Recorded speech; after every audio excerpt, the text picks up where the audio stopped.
Kumusta? Sa isip nyo, ang mga tanong ko, sagutin nyo sa isip lamang. Kumusta mga kabataan? Napagtanto nyo na ba kung kumusta na ang inyong relasyon sa Panginoon? Tunay bang mulat na ba nga ba ang inyong mga mata? Gising ka ba talaga? Malinaw mo bang naririnig ang tinig niya? Pakaisipin mo kung paano umiikot ang iyong buhay.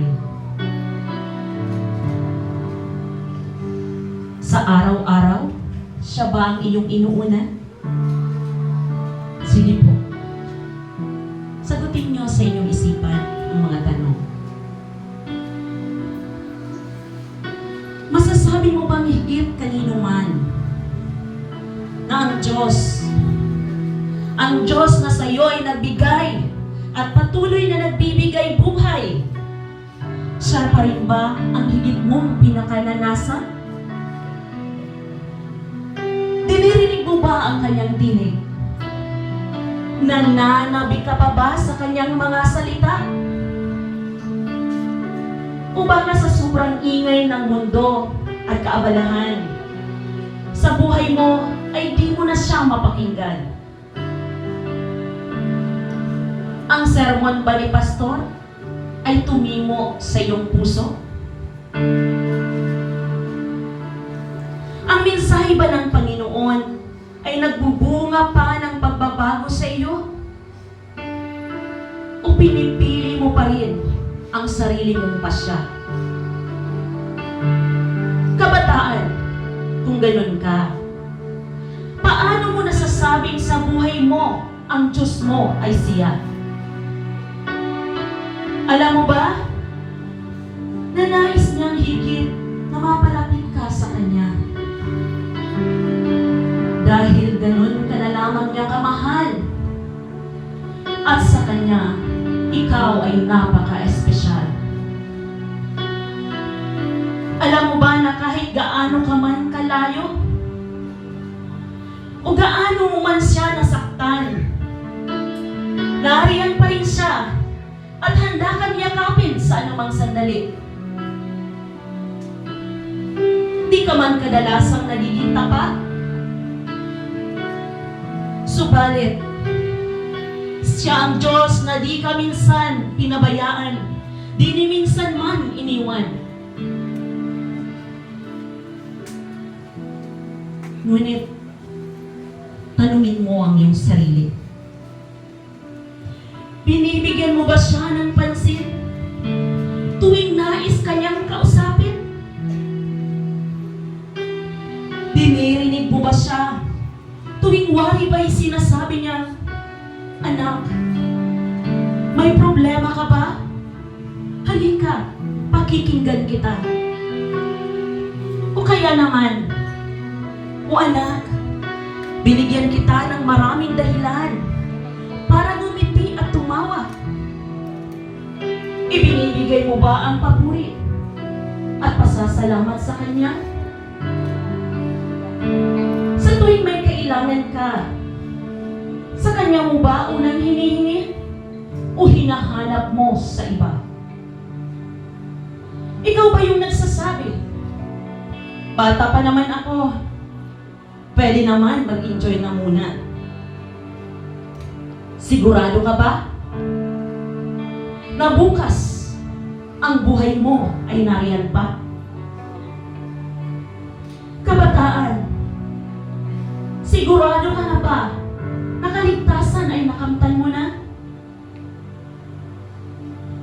O kaya naman, kabataan, ikaw ba yung nagsasabi, "Okay naman ako, nagsisimba naman ako, di ba?" Subalit, kumusta pag wala ka sa simbahan? Ang buhay mo ba'y nakasentro pa sa Kanya? Ay, hindi. Mas higit ka nga sa iba. Pagkat may ministry ka, Kaya't sabi mo, kahit hanggang dito na muna. Hindi. Pagkat ang nais ng Diyos sa iyo ay higit pa. Pagkat nais niya pagdating ng araw, matanggap mo ang gantimpalang inihanda niya. Kabataan, ang buhay mo ba ay ipinapagamit mo para maligtas din ang iba? Kabataan, mayroon kang magagawa para hindi mapahamak ang kanilang kaluluwa. Mga kabataan, kumusta? Gising ka na ba? Gising! Gumising ka? Ang Diyos ay nag-aantay sa'yo. Bumangon ka! Yakapin mo siya. Siya lamang at wala ng iba. Buhay mo ay pahuguhin. Puso mo ay isuko mo sa Kanya.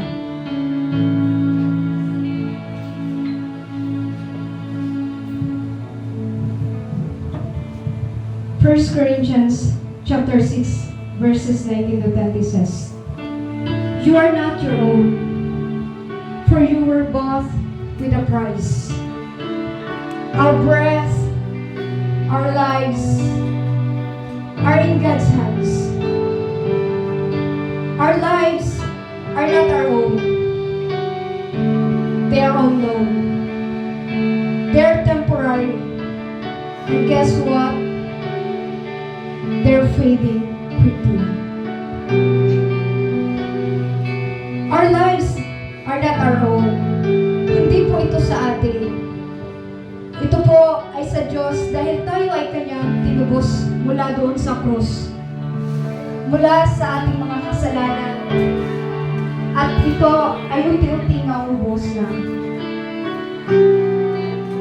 Mula nang tayo ay iligtas niya sa pamamagitan ni Jesus at tayo ay nakakilala sa Panginoon. Kumusta? Kumusta? Kumusta na tayong lahat? Alam ko po na ang lahat na nandito ay tumanggap na kay Jesus. At tiyak na ang kaligtasan. At tayong lahat na tumanggap ng kaligtasan mula sa Diyos ay Kanyang tinatawag upang abutin ang mga taong hindi pa nakakakilala kay Jesus. Tinatawag tayong lahat ng Diyos, ngunit tila parang tayo ay natutulog at ayaw magising. If we're asleep and there's a wake-up call that's about to come, what should our response be?